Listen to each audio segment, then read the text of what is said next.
અંબાજીમાં ધીમે ધાર વરસાદ. કમોસમી વરસાદની આગાહીને લઈને અંબાજી ખાતે ધીમીધારે વરસાદની શરૂઆત. વહેલી સવારથી ધુમ્મસવાયુ વાતાવરણમાં પલટો. જે રીતે 3 દિવસની વરસાદની આગાહીને લઈને અંબાજીમાં મોડી રાત્રે ધીમી ધારે વરસાદની શરૂઆત. જે રીતે જોવા જઈએ 3 દિવસની આગાહી આપવામાં આવે છે તેની અસર ક્યાંક ને ક્યાંક અંબાજીમાં પણ જોવા મળી રહી છે.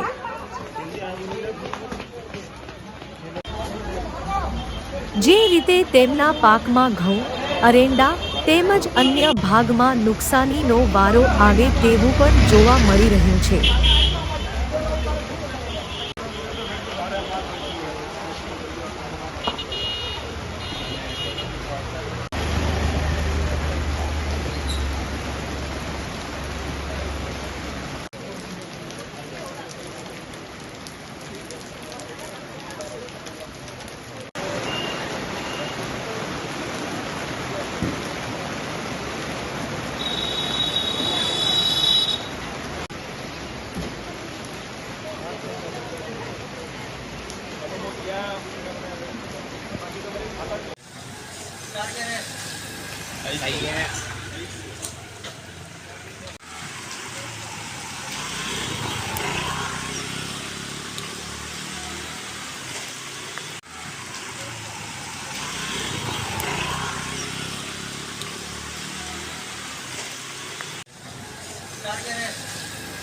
Đấy.